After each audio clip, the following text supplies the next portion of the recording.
I remember the first time I tried it. I thought to myself, wow, I'm never gonna be bored again.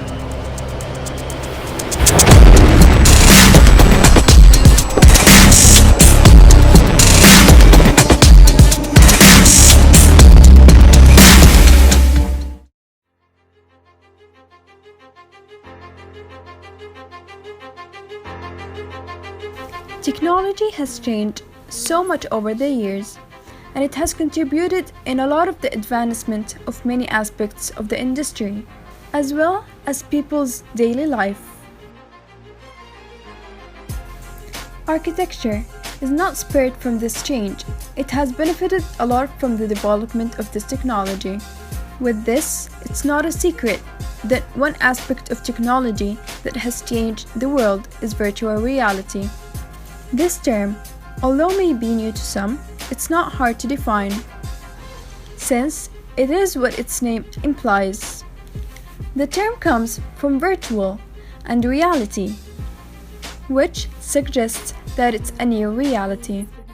Virtual reality can trace back its roots, not when computers emerged, but even before that, when panoramic painting or the 360-degree murals were created. In 1965, a man called Evan Sutherland created the world's first head-mounted display. This device placed into a user's head to be in unto virtual world. But wait a minute, maybe this is not the true beginning of our story. If placing the users in virtual world is the ultimate goal of virtual reality, then maybe we need to begin our story about 10 years earlier, with the creation of the Sensorama, where you can stick your head and see the creation of an experience theater, and its 1955 paper, The Cinema of the Future. In 1820, Charles Wheatstone discovered dealing two side-by-side stereoscopic images. Stereoscopic get the users the sense of depth and immersion that has been developed more and more. Now, let's fast forward 100 years later. In 1939, we have the patent of a Viewmaster, a simple device that has been built, and it's called Viewmaster, where the users can flip through the images and bring it to a new destination of each time. First, it was for tourism. Then, it turned into a toy.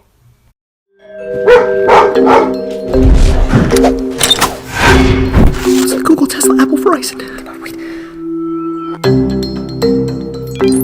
Oh, yes.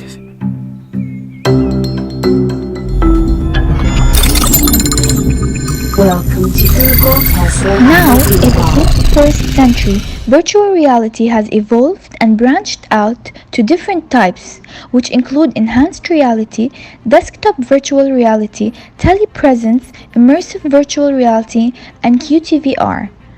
In the field of architecture, this tremendously reduced the time spent on creating designs, since computers would make it fast for the architects to create different designs that suit their taste and style. Additionally, the lighting fixtures are also easily simulated as if they are lighted in the real world, and this makes it possible for architects to select the ideal positions and designs of lighting fixtures for buildings and spaces. As a result, architects could see the outcome or how the buildings would look even before the buildings are built. Virtual reality can be extremely useful in the construction industry. Using a virtual environment on an organization can not only render the resulting structure in 3D, but also experience them as they would in the real world. Allow the design team to observe their project within a safe environment and make changes. The Virtual Reality Training Center. Like in some dangerous jobs that require a lot of practice, they cannot mess up, such as oil rig. Having Virtual Reality Center will be valuable because If you make a mistake in virtual reality, then it's not the end of the world. You can learn from your mistakes. You didn't get hurt, but you still get the experience, like you're actually there. It will be easier, better to learn than watching a video of someone doing it. Virtual reality gaming is where a person can experience being in a three-dimensional virtual reality entertainment environment and interact with it during the game. This is an essential part of a game. It allows the person to view a three-dimensional image, and these images appear life-sized to the person.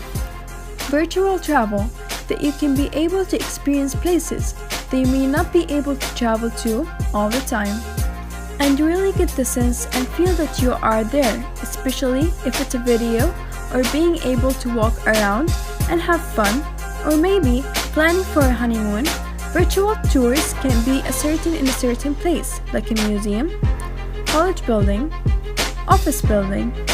Getting in there and knowing that what you're doing, you can be able to talk with the staff, also knowing the spaces program inside the building.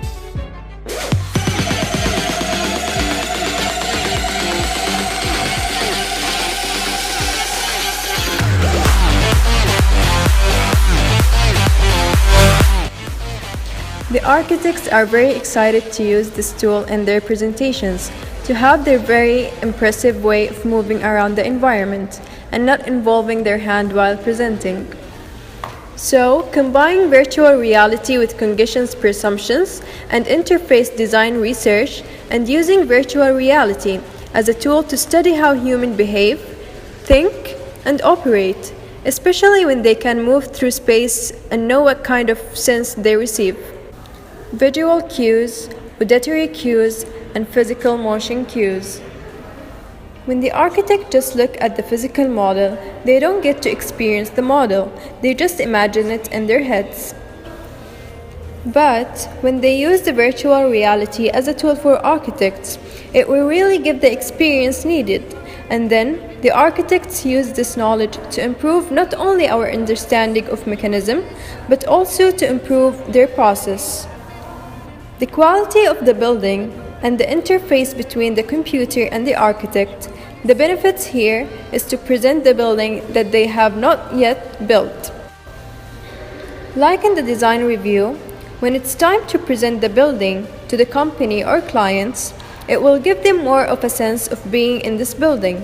When they move through this environment, it will improve the interface and visualization. There is a huge potential for virtual reality for architects. The technology of virtual reality compared to the conventional screens, the result there is not a big difference between the two of them. However, the challenge is the screen is better for collaborative work and familiar with using a keyboard. On the other hand, the virtual reality is unnative but need controls and experience. What if you could explore new dimensions? New worlds, where dreams become reality. Virtual reality in landscape, where imagination has no limits.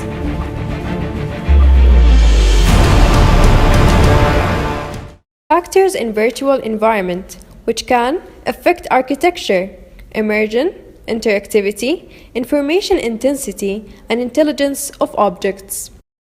Immersion refers to psychological state characterized by perceiving oneself to be enveloped by, including in, and interacting with an environment. Architects can immerse an environment without physically being there.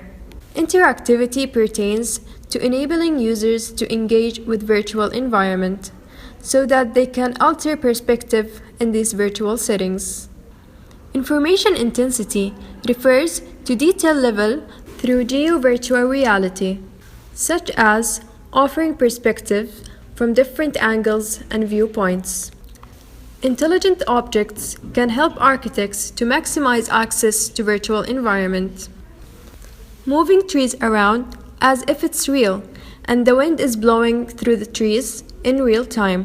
Entire time you're moving it, with better graphic, better lighting, and better shadows. just to make more overall realistic experience. Virtual reality in building. Turning 3D models into virtual experience without any extra complications, it connects human to architecture, with simulating the concept before it have been built. So we don't waste materials, resources, and human hours for building false expectations. Physical models takes time to design and very expensive to build. However, they are scale models with materials and colors that rarely represent real-life counterparts. Architects can use virtual reality, generate a digital version of the environment and buildings. They can likewise be immersive and interactive, thereby facilitating both movement and efficient understanding of specialty in building and their outside environment. As a result, models can offer greater freedom of movement, where designers can inspect and validate different viewpoints and control these views. Virtual reality in interior. Designers can use virtual reality to understand how sunlight and wind currents can impact the choices and design for windows, doors, and other ornamental considerations. In addition, virtual reality can be used to test furniture arrangements. Designers can access virtual furniture database and check how they can fit in the environment for both space and aesthetic considerations. Designers can show the virtual design to clients either face-to-face or online. From there, clients can provide feedback to the virtual model. Virtual reality in exterior. How can we use it? Virtual reality can be used to ensure the interdependence and the balance between interior and exterior designs. Architects can use augmented reality in designing the exterior of buildings, using the bird's eye view. Moreover, virtual reality can enable architects to find out how change in the exterior aspects influence interior decisions, such as increasing ceiling size affects interior design. Hence, designers can use virtual reality through imagining outer space and how interior and exterior designs impact each other, while likewise considering external element that impacts exterior decisions. Yeah. I try to tell you, you ain't ready. Have you ever seen a man not afraid to die? Gave his life for a dream. Born hustler, so the game conceived. A cage beast, but now I'm free. How can you blame me? I was born for this, the game chose me. Now I've been training for this my whole life. Carpe diem, seize the moment, right. We gon' turn up and rock plenty ice. This is our time, yeah, I'm about that life. I'm a street dude, teach dudes to think quicker. Would take over the world, but yo, I dream bigger. Never satisfied, I'm trying to be richer. And pour out a little bit for those who